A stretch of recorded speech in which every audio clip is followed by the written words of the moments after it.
전 미국 국무장관이자 국가안보보좌관이었던 헨리 키신저가 젊은 시절 나치 독일을 탈출하여 미국 역사상 가장 영향력 있고 논란이 많은 외교 정책 인물 중 한 명이 되었습니다.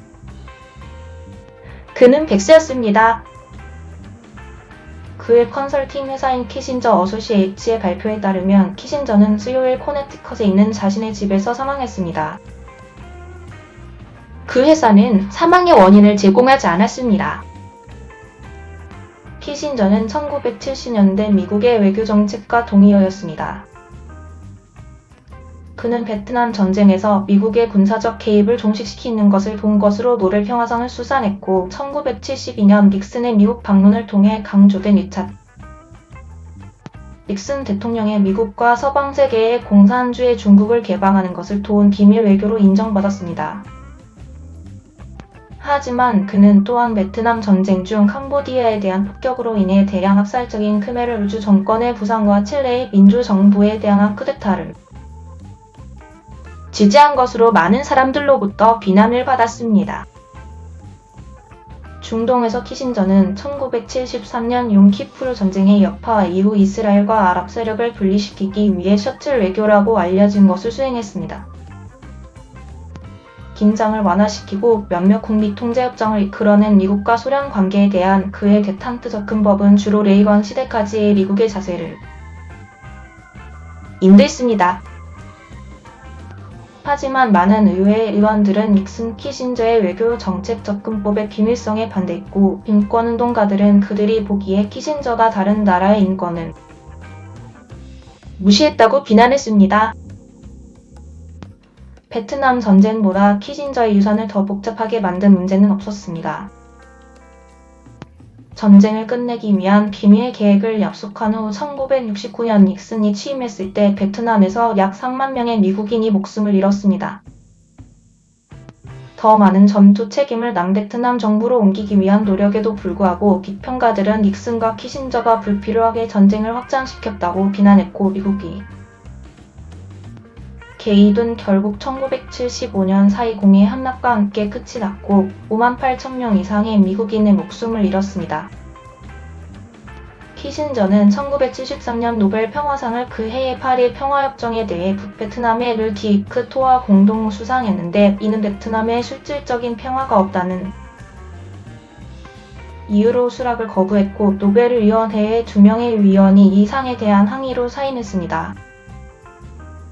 전쟁에 대한 미국의 국내 분노는 라오스와 캄보디아의 폭격에 집중되었고 잔혹한 크메르 루주 운동은 권력을 잡고 이시스에게 최악의 대량 학살 중 하나를 실행하기 전에 미국의 폭격을 모집 도구로 사용했습니다. 저에게 베트남의 비극은 결국 미국에서 일어난 분열로 인해 일어난 희생과 양립할 수 있는 결과를 달성하는 것이 불가능했습니다. 라고 키신저는 2005년 CNN의 울프 블리처에 말했습니다. 비록 미국 외교 정책의 강력한 위반자로서의 그의 시대는 워터게이트 사건으로 닉슨의 세력과 함께 시들해졌지만 키신저는 외교에 대한 생각은 언제나 귀에 속속 들어오는 독립적인 움직임가이자 흔들거리는 사람으로 계속 있었습니다.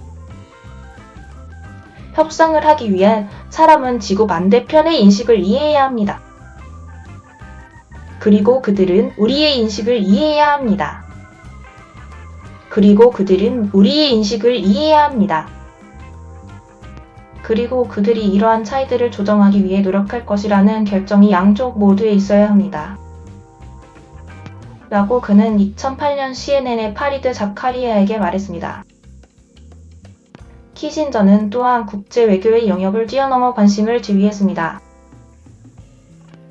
그는 1970년대 갤럽의 가장 존경받는 사람 설문조사에서 3년 연속 1위를 차지했고 뉴욕의 유명한 스튜디오 54 클럽에서 그의 사생활과 공개 석상의 모습을 드러낸 것과 밤에도 정기적으로 헤드라인을 장식한 적이 있습니다. 연예인이 되는 것의 좋은 점은 만약 여러분이 사람들을 지루하게 했다면 그들은 그것을 그들의 잘못이라고 생각한다는 것입니다. 그의 일족으로는 부인 낸시 여사 첫 결혼에서 두 자녀 엘리자베스와 데이비드 그리고 5명의 손자가 있습니다.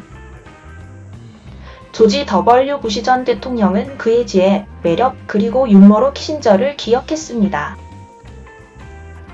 저는 오랫동안 유대인 가정에서 나치를 피해 미국 육군에서 싸웠던 그를 존경해왔습니다. 그가 나중에 국무장관이 되었을 때 그를 전직 난민으로 임명한 것은 미국의 위대한 만큼이나 그의 위대함에 대해서도 말해주었습니다 하고 그는 성명서에서 말했습니다. 그는 2명의 대통령 행정부에서 일했고 더 많은 조언을 구했습니다. 저는 그 서비스와 조언에 감사하지만 그의 우정에 가장 감사합니다. 1923년 5월 27일 독일의 퍼스에서 태어난 유대인이었던 키신저는 나치의 박해를 피해 1938년에 미국으로 왔습니다. 제가 함께 학교를 다녔던 사람들 중 절반 정도가 그리고 제 가족 중 13명 정도가 강제 수용소에서 죽었습니다. 라고 키신저는 한 번 회상했습니다. 그는 1943년에 귀화하여 세계 2차 대전에서 복무했고 그 후에 하버드 대학에서 박사 학위를 취득하여 그곳에서 가르쳤습니다. 키신저는 국가안보보좌관과 닉슨 국무장관으로 근무하기 전에 국가안보 문제에 대해 국무부와 국방부와 협의를 시작했습니다. 1973년 키신저의 국무장관 취임식에서 닉슨은 역사상 처음으로 귀화한 시민이 미국의 국무장관이라는 것을 우리가 전 세계의 공동체의 일부로 생각해야 하는 이 시대에 매우 중요하다고 말했습니다. 닉슨 행정부가 국내외에서 거의 끊임없이 논란이 일고 있는 흐름을 항의하는 동안 이 두 사람은 가깝게 지냈습니다. 닉슨 대통령 임기 말까지 키신저는 워터게이트 이후 여전히 3년 초과에 있는 대통령의 마지막 내부 참모였습니다. 닉슨의 사행서는 키신저에게 전달되었고 두 사람은 백악관에서 닉슨의 마지막 날 밤에 함께 기도했습니다. 임기 마지막 날 밤 그는 저를 그와 제가 외교 정책을 함께 계획하고 했던 링컨 거실로 초대했습니다. 라고 2012년 CBS 뉴스와의 인터뷰에서 키신저는 회상했습니다. 그리고 여기에 그의 일생을 자신을 대통령으로 만드는데 고낸 한 남자가 있었는데 그는 그것을 자신의 행동으로 모두 버렸다. 제가 떠날 때 그는 우리 함께 기도하는 게 어때요? 라고 말했습니다.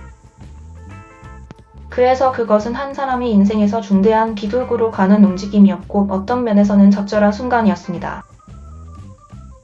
닉슨이 사임한 후 키신저는 제럴드 포드 대통령 아래에서 국무장관으로 계속 일했지만 그의 정부 임기 말은 좌절로 점철되었습니다.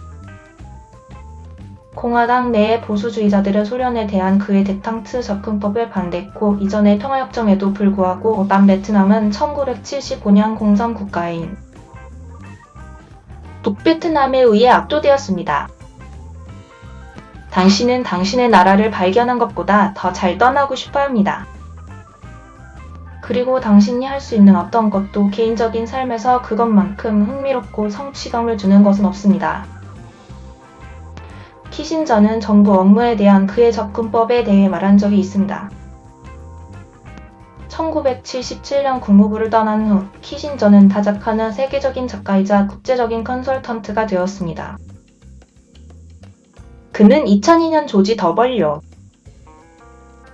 부시 대통령이 키신저를 9.11 테러 공격으로 이어진 사건들을 조사하기 위한 위원회로 임명했을 때 잠시 연방정부로 돌아갔습니다. 하지만 키신저는 잠재적인 이해 상충에 대한 질문들 속에 한 달 후 사임했습니다. 지정학에 대한 그의 글과 조언은 미국과 해외의 외교 정책회에서 읽혀야 했습니다. 심지어 그를 비난하는 사람들도 마찬가지로 비판적이었습니다.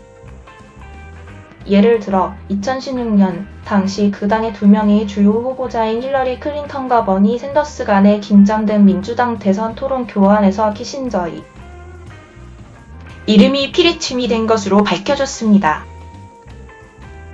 저는 헨리 키신저가 제 친구가 아니라고 말하는 것이 자랑스럽습니다. 저를 헨리 키신저의 말을 듣지 않을 사람으로 여겨주세요. 샌더스는 국무장관 시절에 키신저의 자문을 구했다고 말한 클린턴을 두드린다고 말했습니다. 이 발언들은 심지어 공직을 떠난 지 수십 년이 지난 후에도 키신저의 지속적인 분열을 강조한 것입니다. 하지만 자신의 조건으로 외교를 향한 가능성 없는 길을 개척한 정치인에게 비판은 항상 그 영토와 함께 따라왔습니다. 저는 제가 믿는 것들을 할 기회가 있었습니다. 저는 많은 포럼에서 제 자신을 표현할 수 있었습니다. 라고 그는 2008년 자카리아에게 말했습니다.